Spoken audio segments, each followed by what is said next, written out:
Hi everyone, my name is Monica Watson and I'm the Marketing Specialist here at Greenfield Belser. Welcome to another webinar in our Brand Thinking series. Joining us today will be Joe Walsh, Principal and Creative Director here at Greenfield Belser. He will be covering responsive web design and its impact on firms just like yours. As we get ready to start, please make sure that all of your phones are muted, as this will prevent any background noise and ensure that everyone can hear the full presentation. Please feel free to ask any questions of our speakers throughout the presentation by chatting them directly into the GoToWebinar control panel, and we will address them at the end. Finally, I'd like to encourage everyone to join us via social media during the presentation. We will be tweeting from our own GBLTD handle using the hashtag GBWebinar. And with that said, I'll hand things off to Jeff. Excellent. Thank you, everybody, for joining. First off, I want to thank Monica, who kind of tirelessly puts these webinars together for us. I believe it's our fourth of the year, and they simply wouldn't happen without Monica and her team. So a virtual toast to all of them for assembling us. I also want to thank you all for coming and joining. I will say, just a side note, on promotion, I'm kind of an old dog and no old tricks, but Monica and our team, just in the last 2 weeks since the email part of the invitation process, have been working the social media channels, and it's really driven, the attendee rates up. So I guess social media works in this day and age. We have a lot of you on the webinar, and we hope this works out and is informative for you. I want to talk first about the title, Responsible Web Design, and I'm not sure if we coined that or not, or exactly where the phrase came from, but the point is, with the title, that there's a responsibility with our new and improved sites, not only to figure out the mobile thing, but also broader marketing objectives, like positioning and differentiation. And so, as always, our goal here is really to all of our brand thinking programs is to share what we've seen and what we've learned that's new and fresh, and really put in your hands some information to make better decisions about things like responsive or adaptive websites. As we get into it here, just a little diversion on responsible and responsive, and those of you who have teenage kids will relate. I have a 16-year-old who just got her license, and she drove away the other night to a party, and we gave her the talk about being responsible, hands on the wheel, no radio, no phone, all that, but we also said you better be responsive when we send you a text saying you're safely at the party, and thankfully she did. But parental supervision is another webinar topic, but we'll just segue right into ours. We're going to cover here design that responds smartly to brand challenges and devices of all shapes and sizes. Before I show you the agenda, we'll do a shameless plug here for our brand thinking. And if you like this program and if you've been to others, we just invite you to check out our website, the brand thinking section. It's got lots of great ideas. Some of them are on this topic, things like web trends, how often to redesign your site, responsive, adaptive, executive guide to content management, other branding topics, good ideas. So just check it out if this stuff is working for you. All right, so here's our agenda. We're going to go through 5 things. We're going to talk briefly about the importance of brands and sites. We kind of, brands our thing, and we'll be on a pedestal a little bit, shaking our finger at the progress professional service firms have made on the web and otherwise. We'll talk about responding to brand challenges, which is really 2 case studies of firms that have just been through a process, one that you might be considering yourselves. We're going to spend the lion's share of the time on the last 3 bullets. We'll touch on the latest numbers in the business case for mobile friendly, and we're going to do that in the event that you have leadership folks and folks who control the budget who are questioning whether you need to do mobile friendly. We'll talk at length and try to break apart and bring some reason to the debate about adaptive and responsive. We'll talk more about that debate and what's behind it, and try to make sense of it all. And then lastly, and maybe most importantly, we'll do a run through design tips that work on all devices, kind of the best practices of the here and now. But at the top of this is the importance of brands and sites. And many of you who know us or have been part of past webinars know that we're slavish researchers, and we do the research to try to connect what your buyers have to say with what you're doing with your communications. And what I'm going to do is sample a couple of findings from recent studies, all three of which are pictured here, to set up the notion of how important our sites are in this day and age. And some of this is just plain common sense to you, but it is good to have information if you are trying to sway others.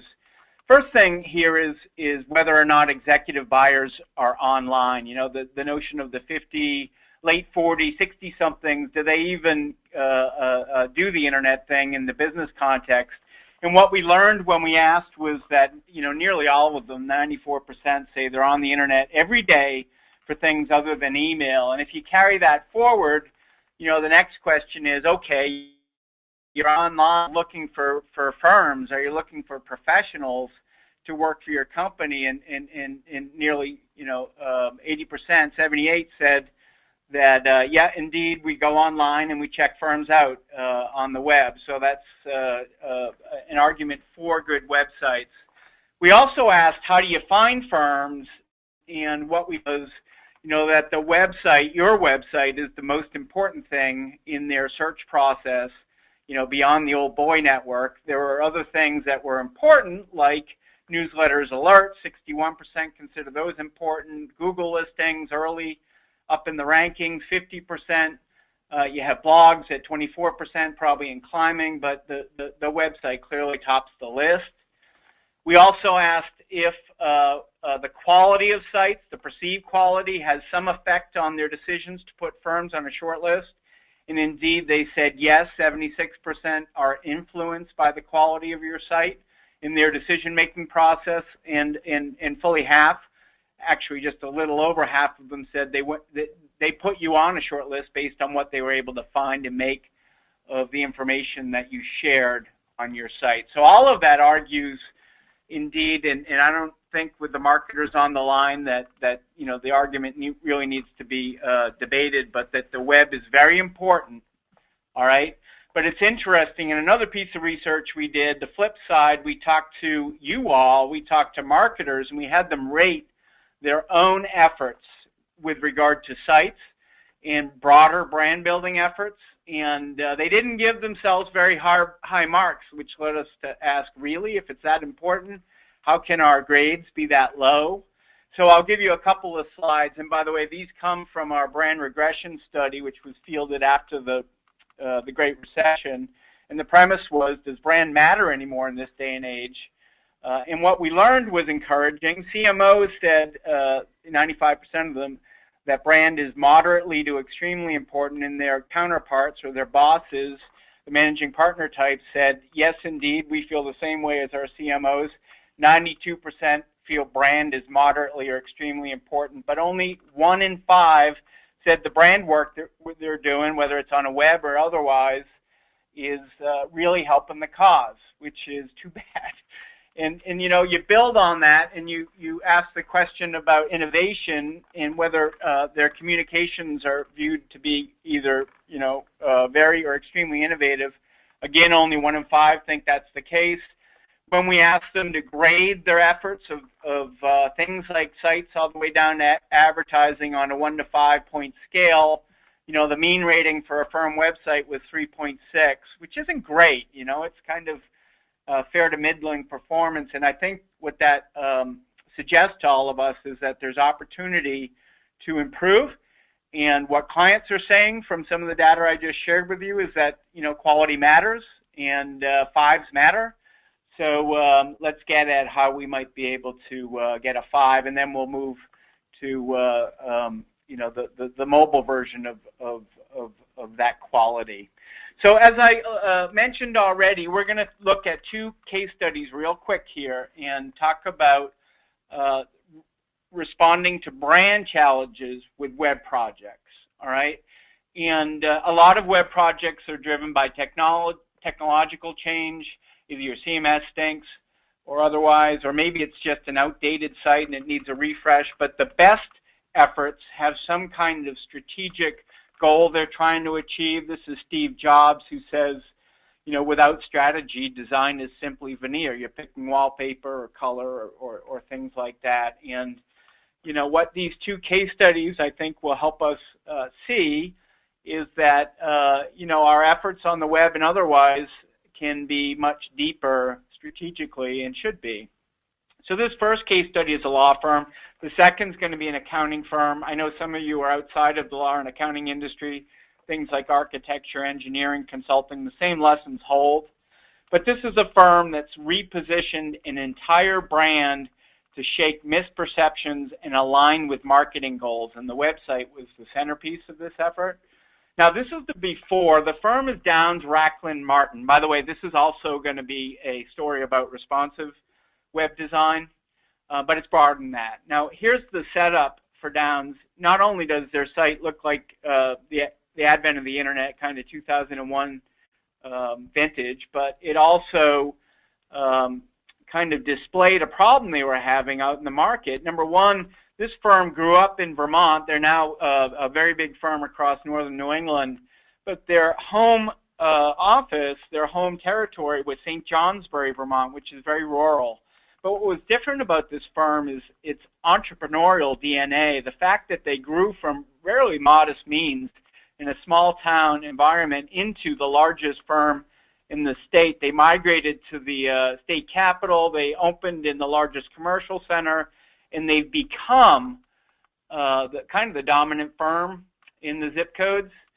And what happened along the way is they started to pick up all the big clients in the market, the utility companies, the phone companies, the ones who are putting things like cell towers on the beautiful Green Mountain landscape. And they became known as the establishment firm. And what they were missing out on from a business development perspective, given those perceptions, was the opportunity to work with the up-and-coming kind of vibrant, you know, emerging growth companies like Ben & Jerry's or the Stowe Mountain Resort that was developing, or the craft beer industry. And so what they were trying to do with their brand and with their website is reposition the company away from establishment, which you can see pictured here, into something new and fresh. Now, they didn't touch the logo per se. They just touched the environment that it lives within and the messaging that's wrapped around it. So, for instance, a new identity system feels more contemporary, modern, clean, and easier to get through.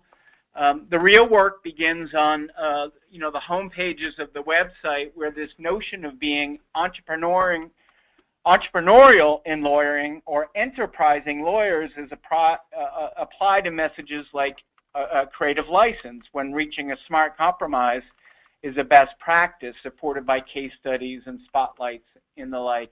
And it moves to other key messages on the home page, like this one, Pearls of Wisdom. We apply pearls of wisdom in delivering savvy lawyers who deliver fresh thinking with uncommon value. You move into industry pages or inside the site, and those pages get into the Brand Messaging Act, like this energy page that says fresh thinking, right, with one of its images with a twist here.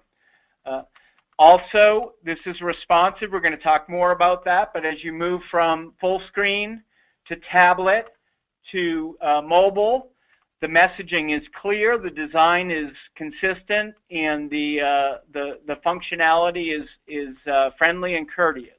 All right, and we'll talk more about how to achieve that in a moment. But a few other pages, like this is the attorney search page, still clear messaging, delivering the utility of finding people A to Z, or through you know, the normal type in name, address, rank, and serial number to find who you like. And when you arrive on that professional, they dominate their page with new photography that reflects who they are, what they're like, and what it might be like to work with them. You have case studies that support the notion of being entrepreneurial or enterprising in the application of legal expertise. So these are battle-tested case studies, the cross pens being mightier than the sword. The careers folks get into the act using some of the great messages that are on the firm-wide level. Here it's spotting opportunity. And then, like all good marketing, once you get on a roll with some sharp communications, you leverage them into other things. Here are some of the firm ads. You have sharp ideas. You have bolts of inspiration.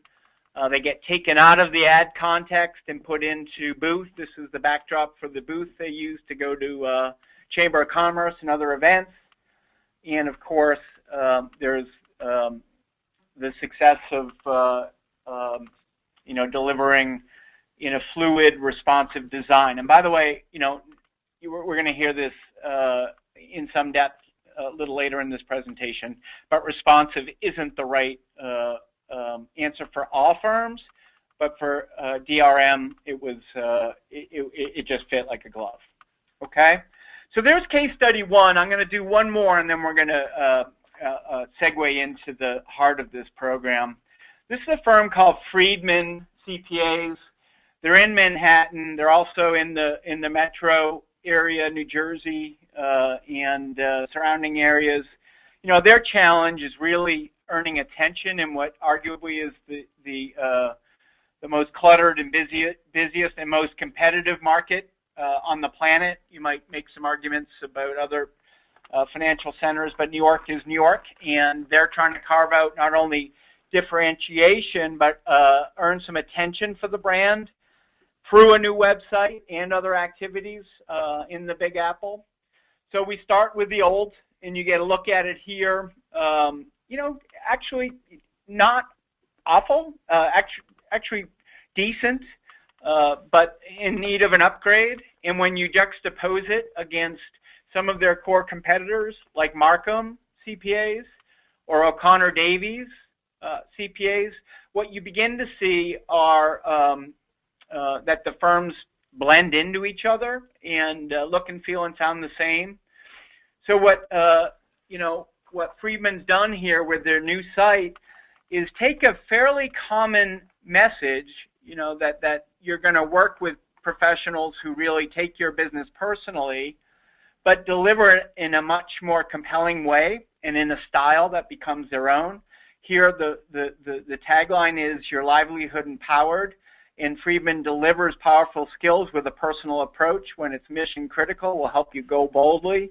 The ship helps you get there. The people who drive it help you get home safely, is the metaphor. Powerful personal is also on the marquee here with the surfer. It says when you're taking on the big wave, when it's your turn to move, agility is everything. Same thing, no obstacle is insurmountable with the right partner. Here we have with the equestrian. And like many sites these days, it's a trend, and it's actually a really good one. This is one of those sites that moves vertically north to south. So, as you scroll down, and I can't show it animated here online, but you move from blue to green to kind of a tan, and you have a sense of what's inside the site without going deeply into the site. We're seeing a lot of these, these vertical scrolling sites in the here and now. So when you do go inside, this is the attorney search page. Very clear that their people are part of delivery and part of their differentiator. They actually have facts to back it up. They have a 6 staff to partner ratio, and if you juxtapose that against some of the bigger firms, that number can climb all the way to 20 to 1. So the notion is, or the idea, it's my favorite word, by the way. The message is clear, is that you're going to get more of us when you work with us. So new bios, by the way, the photos pre-existed. They had some really wonderful environmental photos of their people, either on client site or within the Friedman offices. Nice, clean, fresh. little design elements. I'm not even sure it's important to point out, but it just caught my eye here. But you see the circles.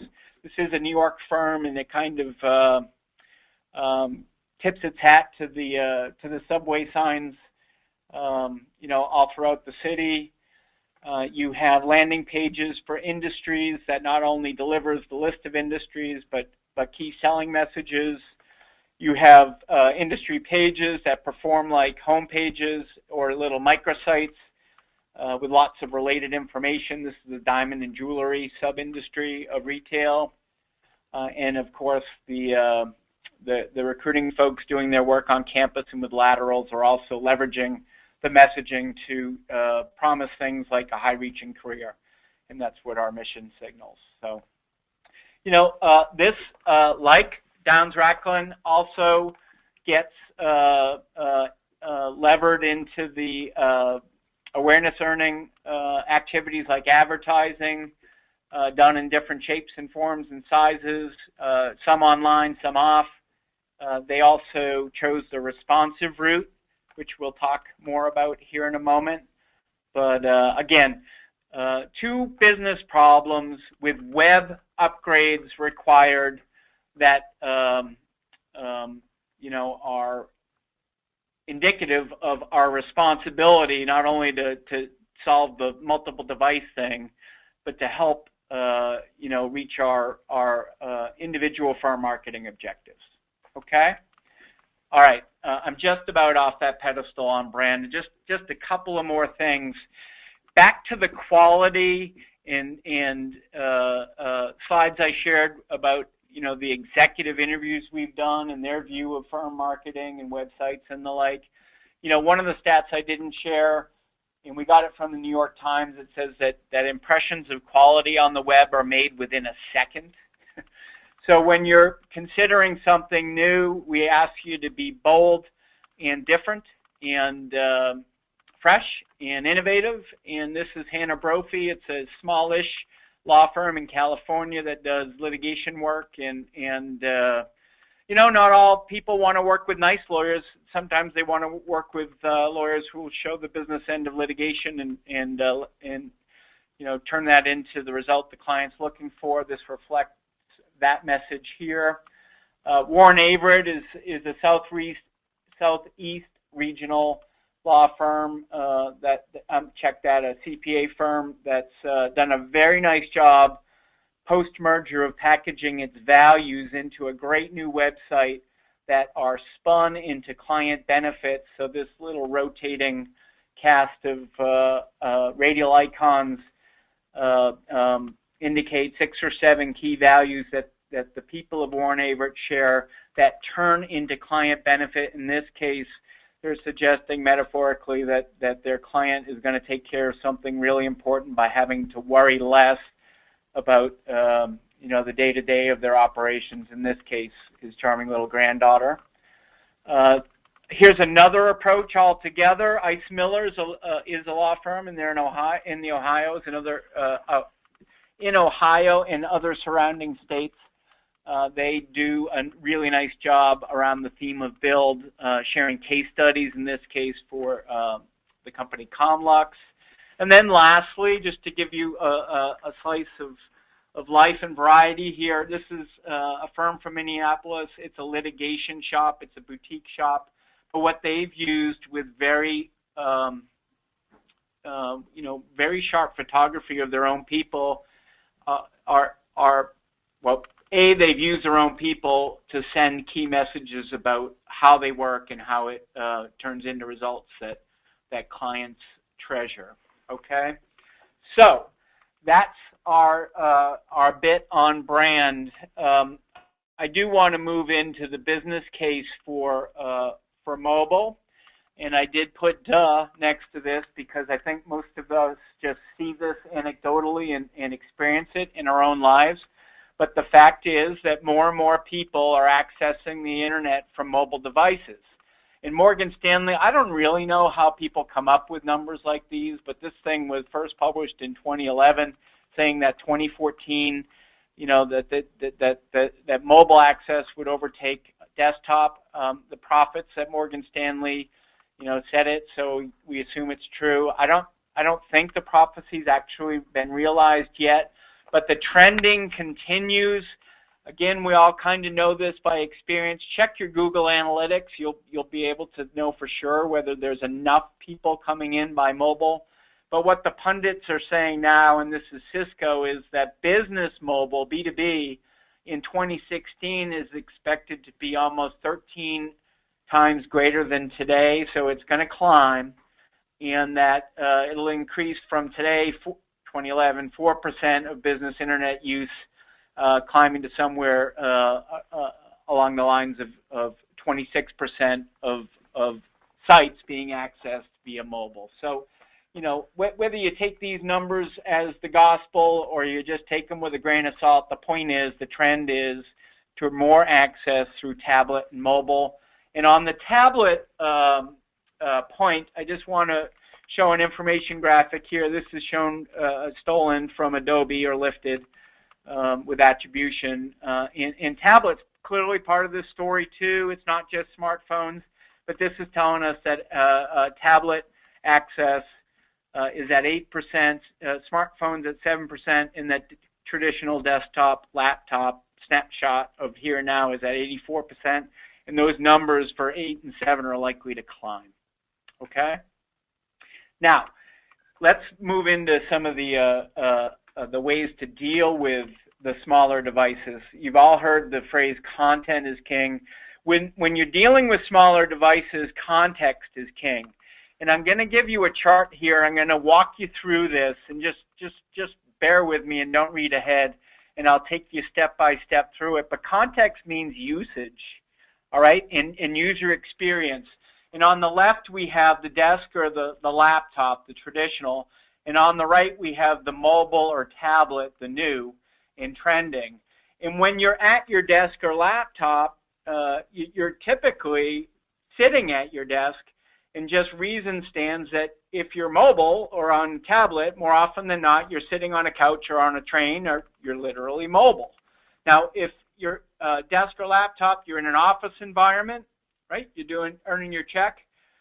If you may still be working but traveling to work, but in mobile or tablet, you're walking around or you're in line, you're out to get a sandwich or what have you, but you're still checking your email.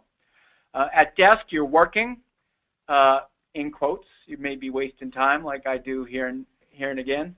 But when you are on mobile, you're traveling or you're waiting. When you're at your desk, you're doing random surfing along with some seeking. But on mobile, it tends to be you're looking for specific information, and just think about this, like a phone number, because you're on mobile. You create content on your desktop and you consume on mobile or tablet. You're focused on your computer, on your desk or laptop, more or less, unless your phone rings. But on mobile, you're easily distracted by, say, the car that's about to hit you as you're jaywalking, looking at your phone. All I'm suggesting is that usage differences amount to functional differences, and functional differences amount to design differences and content differences. And all of that is context for some of the design choices you need to make. Now, this is also obvious. I'm just going to point it out. You're experienced people yourself. You know the differences, but they're just helpful to kind of reiterate here. Obviously, there's less real estate to deal with. There's also the notion of, or the reality of, less bandwidth to deal with. If your carrier is spotty, like mine, then you're not able to access things as quickly as you would like.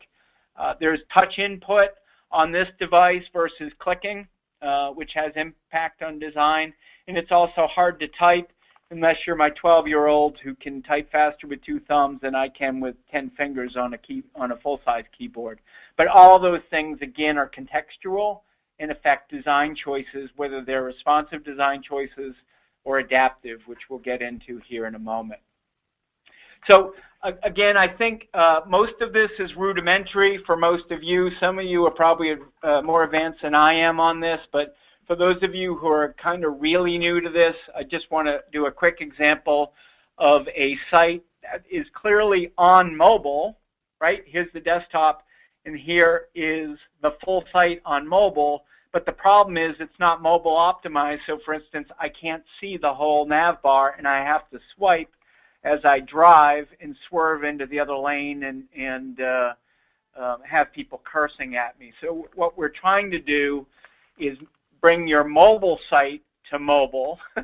And what we're showing here, this is an IP law firm based in Chicago, great firm, Marshall Gerstein, Boren, and what they've done with their mobile adapted site is to make it a small screen experience that's respectful on this device. And we're going to go into some of the details of that in a moment. This is just another example. By the way, we didn't do this design. This is a architecture firm. And on the left is a before, a non-optimized website. Again, it appears on a mobile phone, but it isn't optimal for the mobile phone. Whereas the optimized adaptive site on the right does smart things like make the phone number big, make the address and directions big, and makes navigation easy to read against the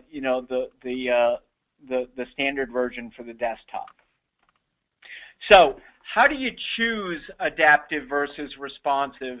You know, I'm going to start with definitions. And by the way, there is like an unbelievable rancorous debate about adaptive versus responsive within the design community and within the technology development community. And they call each other names, and it's kind of fun to read and try to make sense of. But I spent a lot of time on it, so have the rest of my colleagues, and what we're trying to do here is do our very best to sort through all that name calling and give you some information here to parse out adaptive versus responsive and when you do one or the other. Okay, so I'll start at the top. You know, responsive web design is actually a subset of adaptive web design, as is shown by this graphic here. Both techniques allow sites to be viewed on mobile devices in various screen sizes to make for a more user-friendly experience, but they just do it in different ways. And they have different costs, and they have different ramifications, and they have different purposes, and I'm going to walk you through those here in a moment. But the point is, and I think most of you probably come in knowing this, is that adaptive and responsive are both good because they're meant to make the user experience on a tablet or a phone or a desktop a good thing. All right? So this is my first of a few stair-step ways to explain the difference between adaptive versus responsive. I grabbed this again off the web. This particular information graphic designer didn't do his or her spell checking. They misspelled distinct.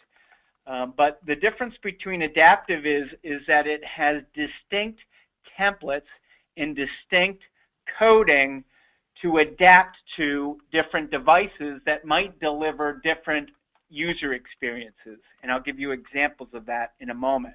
Whereas responsive design is a single template that is coded to respond to the different screen size. So it's one thing that responds to different devices versus adaptive being a number of different things. And we'll show you some examples of this in a moment.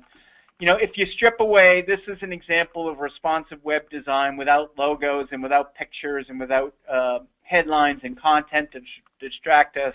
The color blocks are just a nice metaphor for content or an analog. And what we see here is that responsive is just a fluid way of presenting the same information differently, or at least responsively to different screen sizes, whereas an adaptive approach might look and feel like your brand. All right, it shares colors, it shares promises, it shares typefaces, but it's a different design for the particular device. It might have different functionality, like the architecture firm that I showed you a couple moments ago, which put its emphasis on phone number and directions. All right. Here's just another take at it if this isn't clear to you. And when I started this presentation, it wasn't clear to me, so I've just used as many pictures as I could possibly find. Responsive on the left is device agnostic. It's fluid.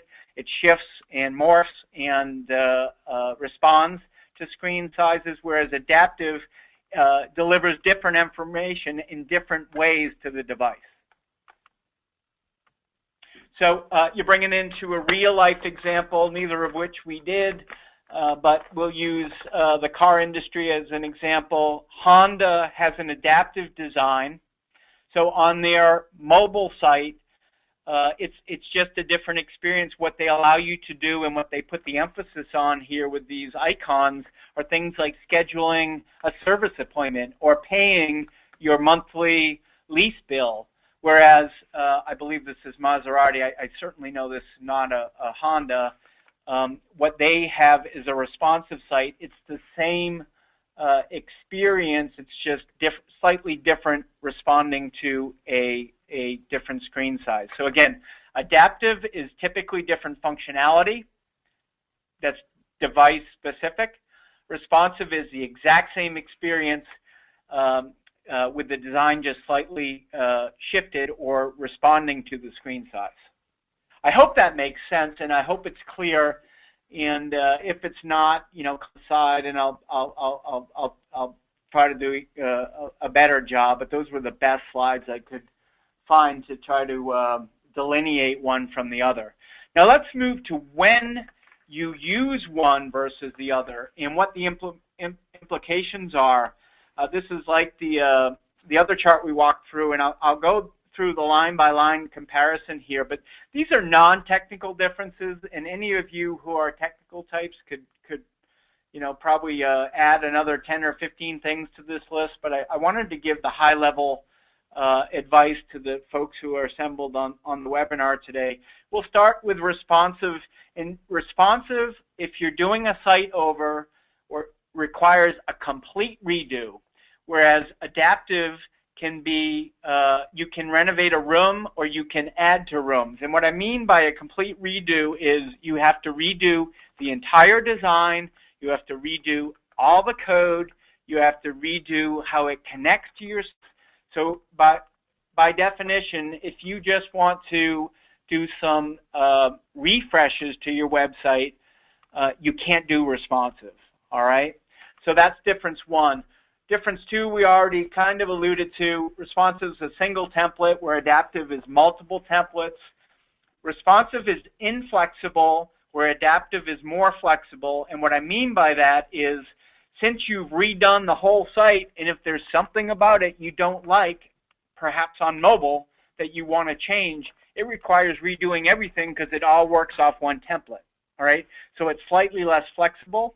And if you're the type of business that needs to constantly revise the design or the functionality of your site, responsive probably isn't a good decision for you, and adaptive is a more flexible approach. Responsive requires less maintenance long-term because you kind of set it and forget it, and it is already planned ahead to respond to different screen shapes and sizes, whereas broadly, adaptive requires more maintenance because by definition, you're constantly renovating. But by the way, on a technical side, you better have good developers who know all the latest code, who can do the maintenance themselves. Responsive is more expensive on the front end. I'm sure there'll be questions about how much more expensive. Adaptive is more expensive long-term because, again, you're constantly renovating. The reason responsive is a little more expensive than just doing a straight desktop site on the front end is, let me just give you a simple example, is when you're showing a client designs, you have to show them how the home page looks on paper with a full screen site, with a tablet site, and with a mobile site. And that just adds up to time and money. Importantly, responsive can be slower, and adaptive is generally faster because it's been optimized to the device. And what I mean by slower, if you just think about it, you're delivering your whole site to somebody on the mobile phone, without having made choices about what is being delivered just to that device, all the images, all your attorney or CPA or consulting, bio photos or videos or all those, bandwidth eating things need to download completely to the device, and that can add up to some slowness. Now that can be mitigated, but again, just generally responsive might be a bit slower. Responsive, last thing here, is the same experience device to device, like the Maserati, and adaptive is custom experience, meaning it's been built specifically for that device. Now there's one more thing I will add to this list that I left off and I think is important. A lot of the proponents of responsive argue that it is much more SEO friendly, and it is, because in adaptive you have multiple versions of content that just requires more or heavier SEO lifting. And there's more technical answers to that thing, but the added advantage of responsive is the SEO angle. So having said that, I'll take a deep breath here and we'll move into some design tips. And Monica, maybe you can just give me a quick thumbs up and let me know that I'm still being heard loudly and clearly. There you go. Thank you. I see Monica on a TV screen across the way from me, so I have a little cheating tool here. So device-friendly design tips is a Freudian slip. There's a bunch of them here, and some of them are very granular, and some of them are big picture, and we'll get back to the brand thing here, but we advise clients that, whether it's one device or the other, that we still want consistency in the brand messaging. Some of that has to do with look and feel. Some of that has to do with core promise. Some of that has to do with,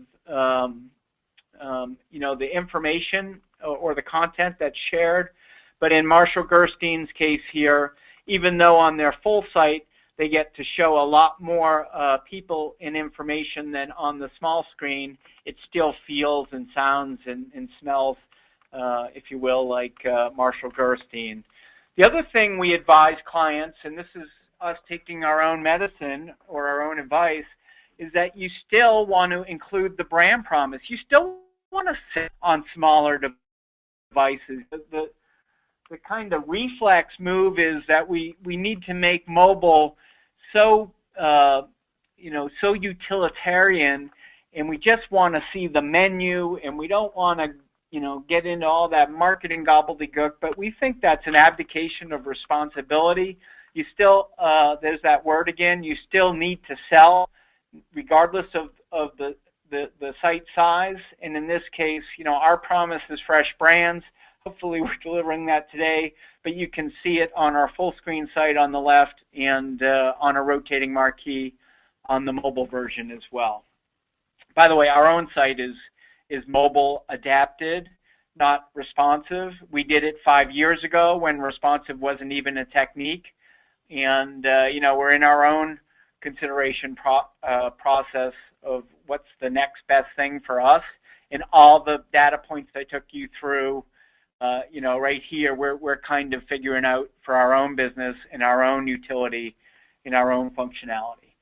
But beyond that lesson or finger shaking point about including brand messaging, we also advise clients to not forgo pictures on smaller screens. We know from executive interviews and from other research that when buyers get to the web, regardless of device, their eyes are drawn first to pictures, colors, shapes, and last to words. Okay? So your reflex is, because it's a mobile phone, let's strip out all the pretty pictures, or it's a tablet, and let's just use all words. That's a mistake, because whether the site is a full screen or smaller screen, you still have the responsibility to engage, and that requires pictures, videos, information graphics, and all the other good tools we have beyond just words. You still want to tell stories. This is Wyatt, They're a law firm in the Southeast, headquartered in Kentucky, also in surrounding states. Their site is really features. It's dominated by client success stories, and they've done a really nice job. And this is a mobile adapted site, by the way. They've done a nice job of taking those case studies that got all this real estate on the homepage, but morphing them and finding a way to hit on some of the key ones on mobile and tablet as well. I mentioned, mobile being mobile, in that we're, either getting our sandwich or jaywalking or running through the airport or whatever we're doing in business, sitting on a couch, goofing off. We want to make contact easy. This is a very tactical thing. Can't stress this enough. If someone is mobile, that usually means they're looking for your phone number or directions. I do this a lot in my own business travel. So we want that button to be big, center stage, easy to find, easy to click on, and generally easy to use. It's stolen, by the way, the easy button from Staples, as you probably know. Vertical scrolling in our day and age, there's also, you can't see it, but I'm waving my fingers left and right, like you do on your tablet or your phone, and we're all used to scrolling. Vertical scrolling is fine on mobile, and it can go on, with some reason for a long time. You do want to, however, if you have lots of vertical scrolling, you want to make sure, A, that there's a menu button that people can always get to easily, and B, that it's locked into place so that when the scrolling happens, it comes up under the menu button so that the menu button's always there, and I can click on it, and if I'm lost in the site, I can find myself, with relative ease and get to where I want to go without scrolling endlessly. All right? Talking about scrolling and or clicking and or touching, the general rule of thumb, whether it's a full site or a tablet site or a mobile site or a responsive site or an adaptive site, is that you should be able to find what you want within either 3 touches or clicks. Some of our firms, and ourselves included, have challenges accomplishing that when we have tiers of navigation all the way down to either tertiary or 4th level sub-navigation, but you should aim for free touches or clicks to get somebody where they want to go. You don't want to forgo search functionality, but then again, you don't want utility to take over messaging. Wyatt's done a nice job of making the search button central, but they still have, here's their case studies. If I did click on the search button, this might seem like a really tactical or logical thing, but even in your design or when your designer is working on this, make sure that the search field is long enough, broad enough to accommodate the type of data that's going to be entered. The first few we were involved in and had short search fields, and we learned that lesson quickly, that you need to use all of the real estate available to you. Speaking of adapted sites like Wyatt's, if you do choose adaptive, you always want to have a full site link. And by the way, I know I am covering a lot, and I'm covering it fast, and we are, if you're taking notes or wondering how you're going to remember all this, don't fear. We'll send you anybody who wants one, we'll send you a PDF of this presentation. We'll also have it on record so it can be accessed from our website. But back to my point here is that a full site button is really important for adapted sites, because remember, again, most adapted sites don't have all the content of the full site, and if somebody's interested in all the content, they need a way to get to it from your adapted mobile site. So there's the full site link. This is another very practical thing, and we take it for granted these days, but you want to have a logo on every page, because it's the default for us now for going home. Remember the old home buttons? Now we all know kind of intuitively and from experience to click on a logo to get back to the home page. You know, you don't necessarily need to have the logo locked at the top of the site. You know, Friedman's is a different design with different functionality than ours, and their logo's in a different place, and that's okay. But the point is it appears universally.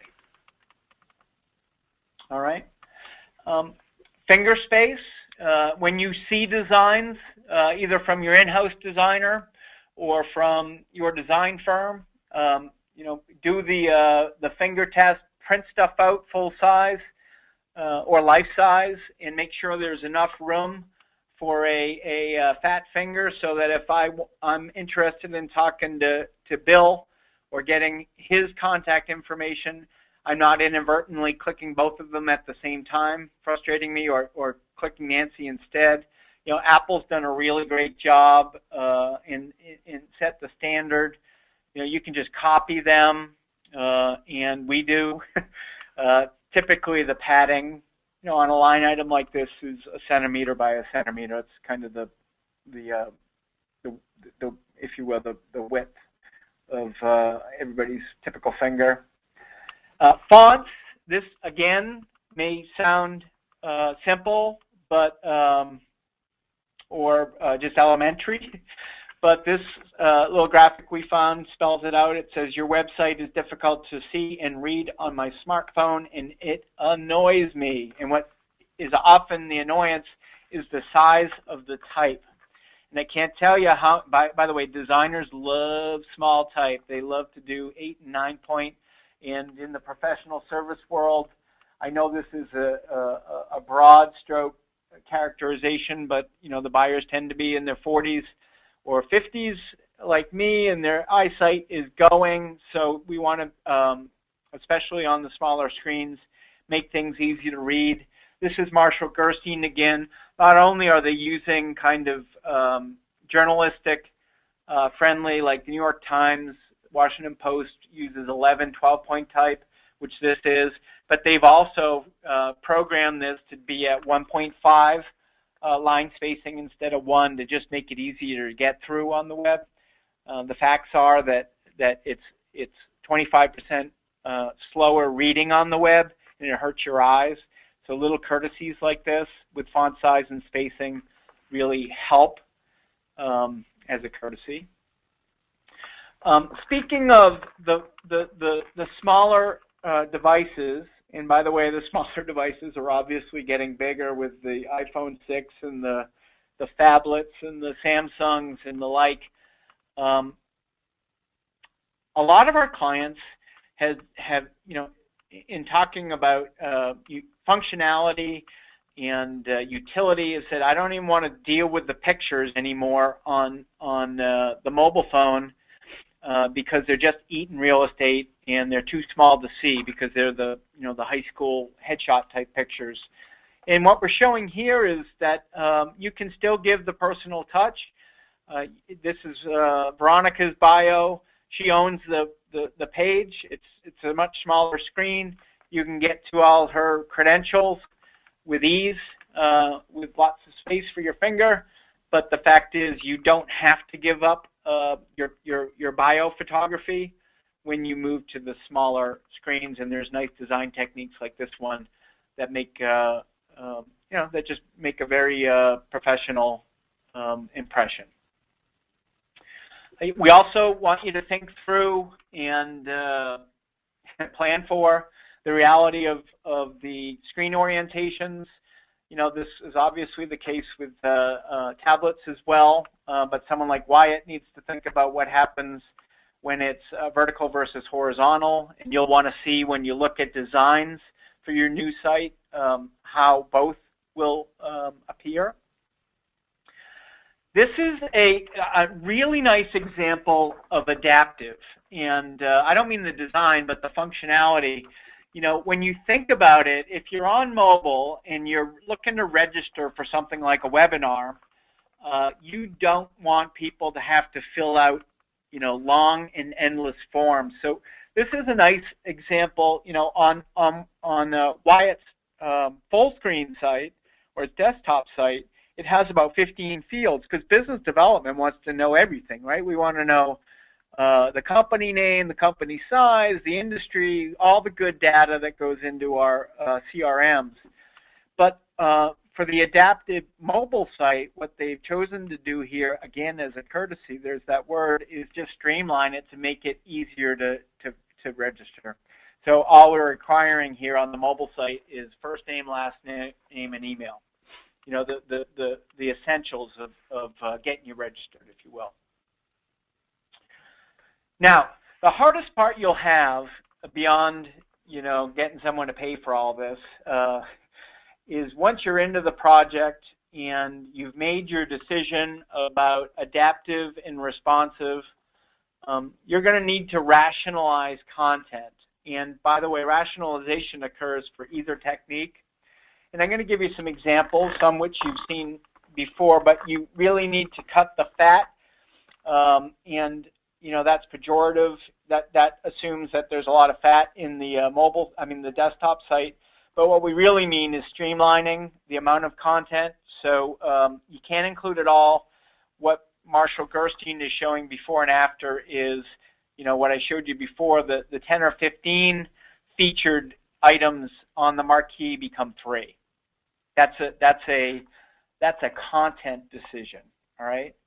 You also want to, even though you're stripping out unneeded content, please do not strip out key selling messages. So, for instance, you know, we've got the list of industries that are easy to get through here on, you know, that you've accessed from the menu on the Friedman site, but we still have we didn't believe, or the Friedman team didn't believe, that the key selling messages were fat to cut. I'm not saying that's right for you. I'm just making the point about editorial decisions.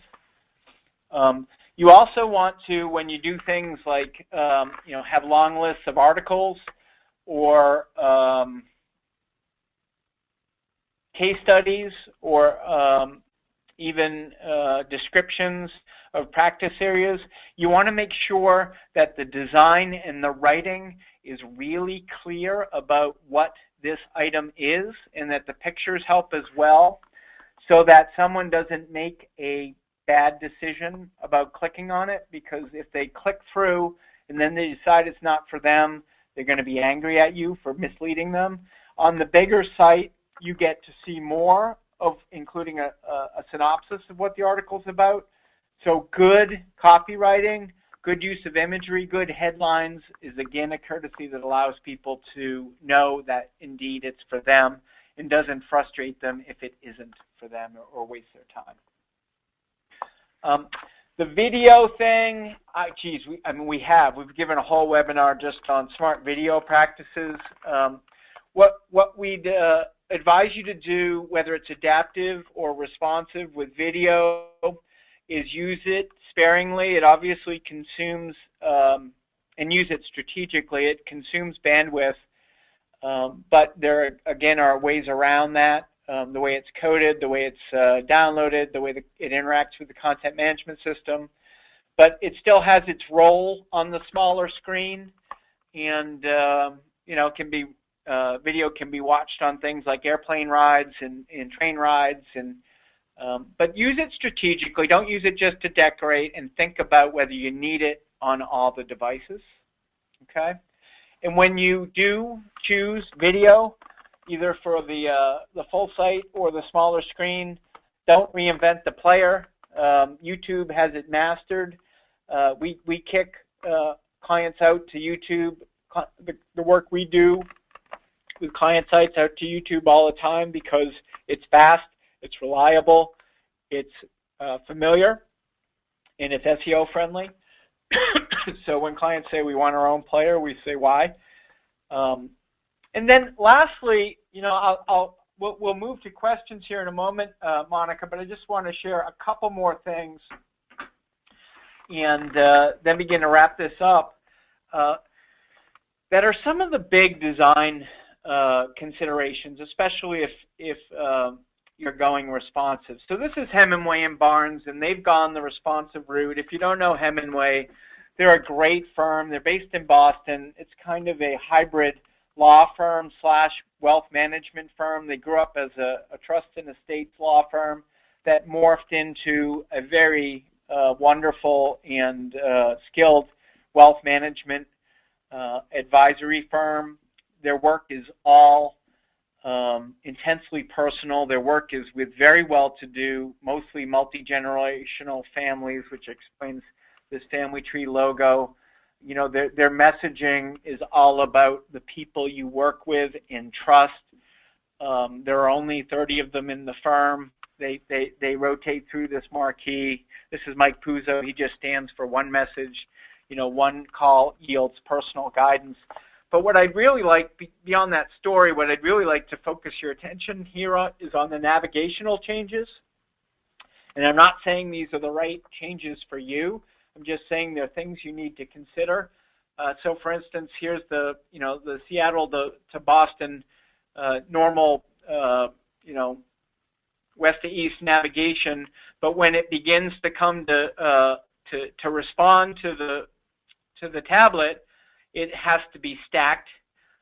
When it goes to mobile, and by the way, they had another piece of navigation to deal with. They allow their different types of clients to enter different portals in the site, the families, the nonprofits, and the business clients. So they have that piece of navigation to deal with as well. They made the strategic choice on mobile to make families, nonprofits, and businesses the big three pieces of navigation on the mobile. But when you click this menu, you get to all this other navigation. So I'm not sure if your site has that kind of complexity navigationally, but all I'm suggesting is that early in the process, that one of the fundamental decisions beyond look and feel is how does my navigation respond? Okay. One of the other big considerations, and we've already kind of touched on it. I'll just give you this this second example using Hemingway again as our visual point of reference. Is how does content move? So this is Hemingway's News and Resource Center. By the way, a little off point here, but these new resource centers, and Friedman has one, Warren Averett has one, Downs Racklin has one. The newest sites have resource centers that perform more like a news magazine, that have instead of just a list of all the things you published or the places you've spoken, or the appearances in the paper you've made. It has this editorial content that's broken out by type of client. There are videos, there are articles. It's searchable, so it feels like Forbes magazine. But when you're deciding on content and how it's going to react responsively, you begin to make choices. For instance, this is the full screen. When you get to tablet, you can see the designer and the client has decided to push videos and articles further down the page because those aren't as important as the big three pieces, the big three articles, if you will, that they are tailoring to these three different audiences. The search goes way down the page. And when you get to mobile, they've done away with all the text that gave a hint of what was in the article, but instead it's just a headline and a picture about what the article's about to draw your interest in. All of those are content type, editorial type decisions that influence design. And when you're going through the process, it's just not navigation and or how to handle pictures, but how to handle substantive content as well. And then one more example from Hemingway. This is their attorney search page on the left. Now this, there's only 30 of them, as I suggested, which is part of their message. You're working with someone and you can navigate the site by someone and that's a strategic decision to have them all shown here, part of the message. But when you get to tablet, doing that was a mistake because you couldn't easily show them all without the inconvenience of scrolling.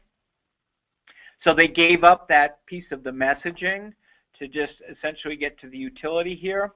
and then it's found its way to a mobile screen. But Emma's picture again appears on her bio. So you do have to forsake some branding and messaging along the way, and this is a nice example of the logic that that helps you make those decisions. Okay, so last thing, sub-navigation, and I already suggested that some of our firms have either tertiary or even a fourth level of navigation. You do want to think about that. So I'm within the private client services area, which has things like family office and trust investment management and trustee services and financial planning, right? But I need to accommodate on mobile how this is going to be displayed. Now, in this case, it was a straight lift. It was piece of luck. Like, this was the old design before responsive, and it really adapted well. I don't mean that word, but it responded well to this new environment and was an easy move from one media to the next. But I just put that third level of navigation or fourth as you're thinking through your responsive options. And I'll close on this, showing Hemingway as another example of a handsome, responsible, and responsive solution. Again, I'm not saying responsive is right for everyone. Why it's responsive? I mean, adaptive. GB is adaptive. The IP firm I showed you is adaptive. So having said all those things, Monica, I'm going to turn it back to you and see if we still have anybody live and kicking on this webinar and lining up with questions. Yes, absolutely. So we actually have a few questions. One of the first was just about budgeting, and for those on a limited budget, in your expertise, what would you recommend they go for, responsive or adaptive, to get the best reach out of it? Yeah, it's a great question, and if the budget is limited both here and in the future, I would recommend responsive, because as I shared a lot of information, but in the table of the differences between the two, over the long haul, adaptive tends to be more expensive. And if you plan well from a design perspective on the front end, yes, there are going to be a few more costs to design and code responsive up front, but those costs will be minor compared to the longer-term maintenance costs and the time you take to maintain what amounts to a couple of different sites in the adaptive approach. So, that's a generalization, but broadly I'd say budgeting responsive is more responsible and affordable, even though it might cost a little bit more at the upfront of the project. Gotcha. Another question we had was, when choosing to go responsive or adaptive for your site, how important is it to send or draw content from social media sources like LinkedIn or Google+? Great question. You can only cover so much in a program, but all sites should have, and all the sites we're working on these days have social media links and connections, and those have real kind of nitty-gritty utility. Like, for instance, I'm on Joe, and I am downloading his V card with his contact information, which is going into my database, and I'm interested enough in Joe to want to connect with him on LinkedIn or on Twitter, and I want to just hit a button and make that all happen. And I should be able to do that on a mobile phone as easily as I could on a desktop computer, and the experience should be the same and the utility should be the same. So it's a blanket answer, but the answer is yes to social media links, as many as you have, and yes to all devices. Okay, great. Another question we had was, on devices, can people be given a choice about whether to view complete or mobile versions of a website, or is it automatically chosen based on his or her device? That is a great question, and I will answer it as I buzz back through and see if I can find my example that touched on this. So, number one, the question is, do I have a choice to go to the full site? Now, in the responsive web design option, there is no choice because it automatically responds to the device, meaning it's one template, and so the choice has been made for the user, meaning, it's only one site, one template. There isn't anything else to view other than looking at it on another device, if that makes sense.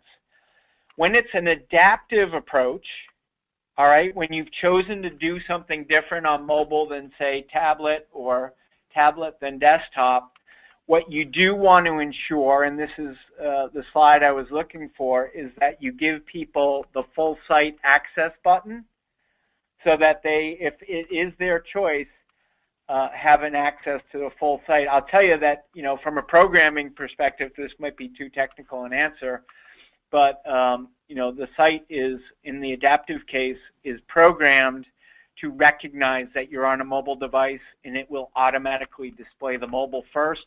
But this button that says go to full site is out of respect for someone to give them the option to say, nope, I don't want this, I want the full site. Gotcha, okay. And lastly, just in your experience, are most clients going one way or the other, whether it be responsive or adaptive these days, or, what are the trends that you're seeing? Well, that's a great question, and I'll put it to you this way. We have done, we've launched this year, I believe it's somewhere in the territory of 8 sites. It might be north of that. And I think, roughly 80% of them, 7 out of 8, something like that, 8 out of 10, are responsive.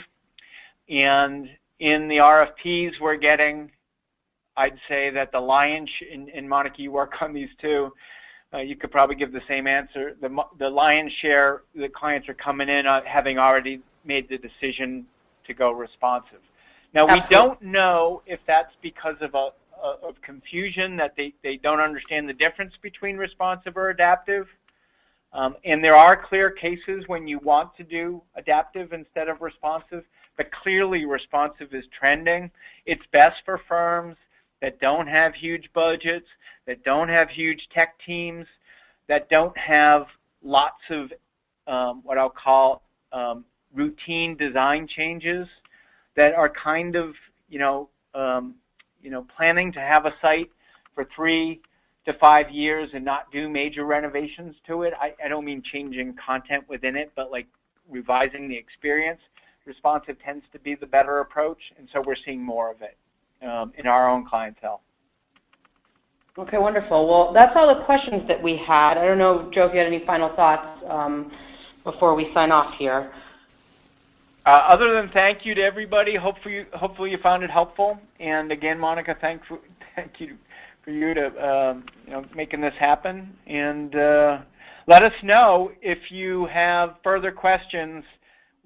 We'll upload this video to our website, or I should say recording to our website, or just send us an email through the website, and we'll send you a PDF copy of the presentation. Yeah, absolutely. We'll be sharing it with all those who attended, but if anybody else would benefit from the information, please let us know, and we're happy to share that with them. Again, thank you, everybody, and we'll see you next time. Take care.